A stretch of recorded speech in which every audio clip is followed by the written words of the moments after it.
회복되어지는 오늘의 이 시간 되어지기를 간절히 소망합니다. 여러분, 선교라고 하는 말은 한자로 베풀선, 가르칠 교, 국어사전에서 말하는 의미는 종교를 선전하여 널리 펴이라고 나옵니다. 즉 선교는 우리가 믿고 있는 진리를 온 세상에 널리 알리고 그들로 함께 믿게 하는 것, 그것이 바로 선교입니다. 어떤 사람들은 선교와 전도를 구분하더라고요. 그렇지 않습니다. 이 선교라고 하는 것은 전도하는 행위, 그것을 포함해서 주님의 진리를 전하는 모든 행위를 바로 선교라고 말하는 것이에요.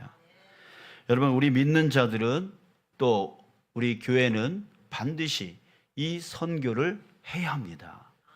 반드시 해야 되는 것이에요. 자, 그 이유가 무엇입니까? 그 이유는 우리가 주님이라고 부르는 분이 계세요. 그분이 누구예요? 바로 예수님이시죠. 그 예수님이 이것을 명령하셨기 때문입니다. 그것도 예수님이 하늘로 올라가시기 바로 직전에 마지막으로 남기신 명령이 바로 선교 명령이에요. 그래서 우리는 이것을 무엇이라고 부르고 있냐면 지상대명령이라고 말하고 있는 것입니다. 자, 이렇게 말씀하셨습니다. 그러므로 너희는 가서 모든 민족을 제자로 삼아 아버지와 아들과 성령의 이름으로 세례를 베풀고 내가 너희에게 분부한 모든 것을 가르쳐 지키게 하라.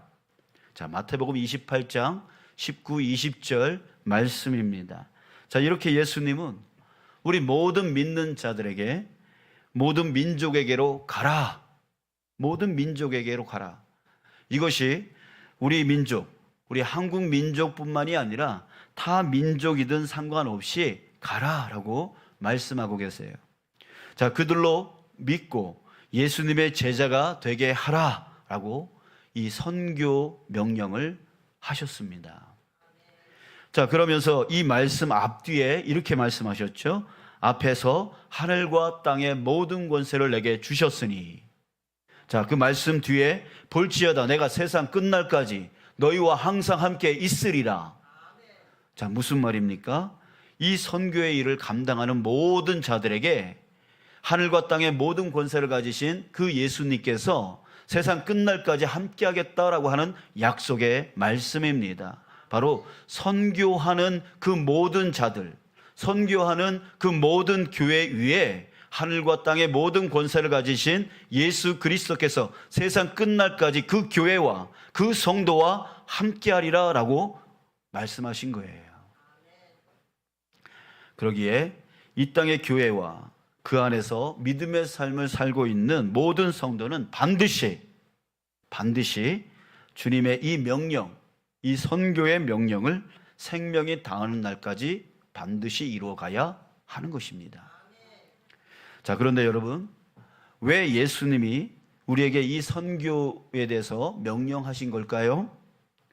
자, 이것은 단순히 교세를 확장시켜서 세상에서 힘과 권력을 잡기 위한 것이 아닙니다.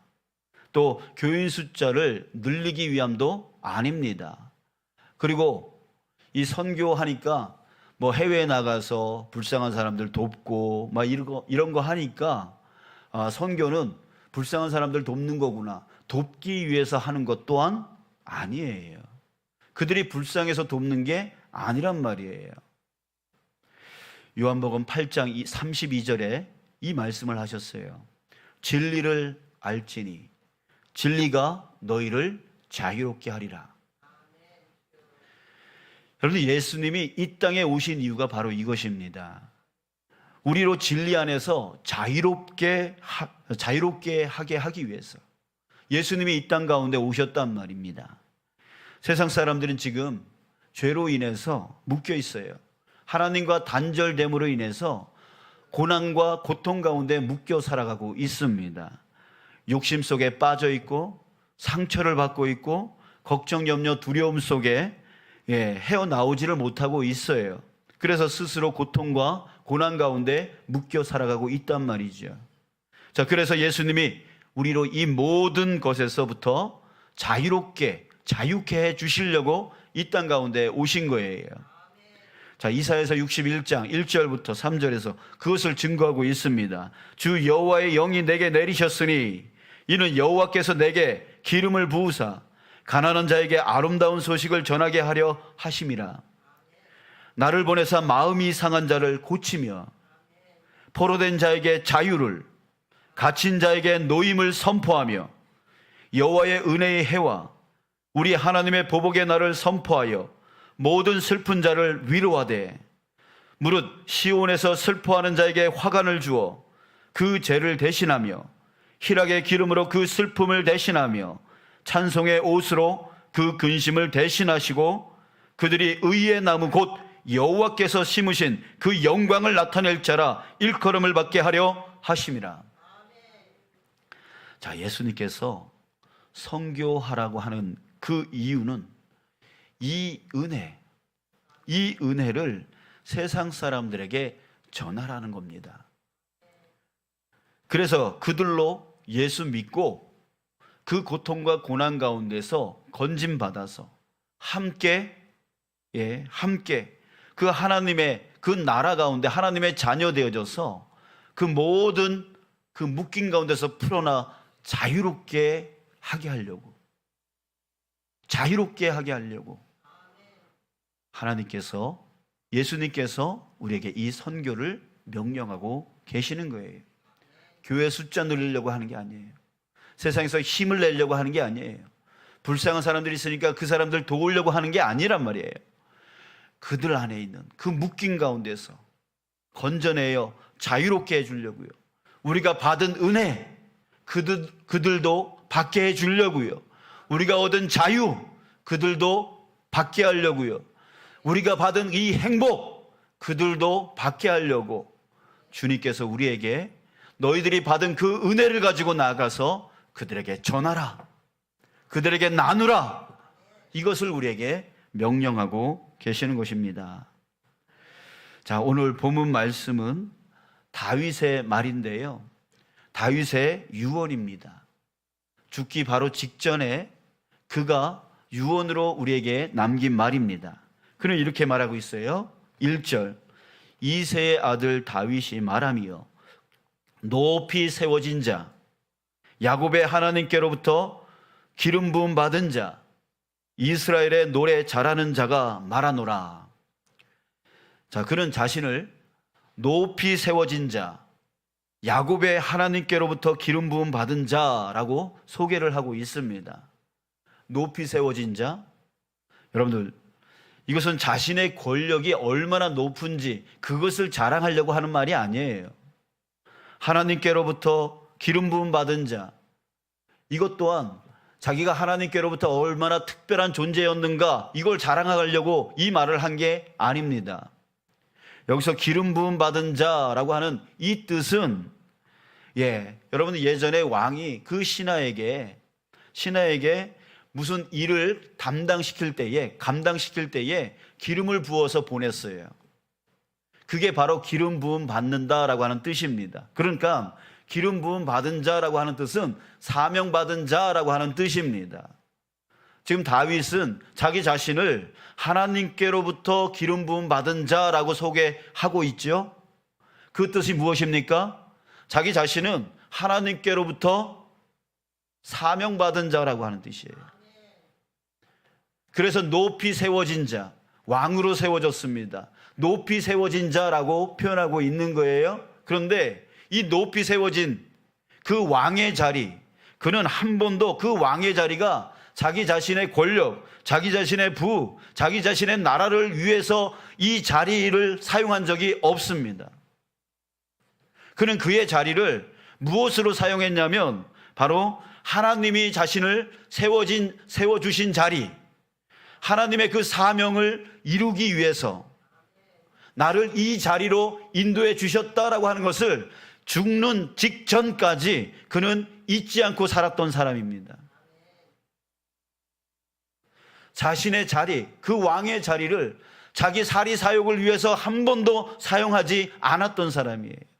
오로지 하나님이 부어주신 그 사명, 그 사명을 위해서, 사명을 이루기 위해서 그 자리를 사용했던 사람이 바로 다윗이란 말이죠.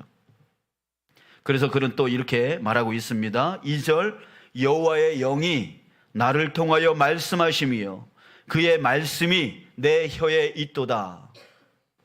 다윗은 자신의 생각으로 통치하지 않았습니다.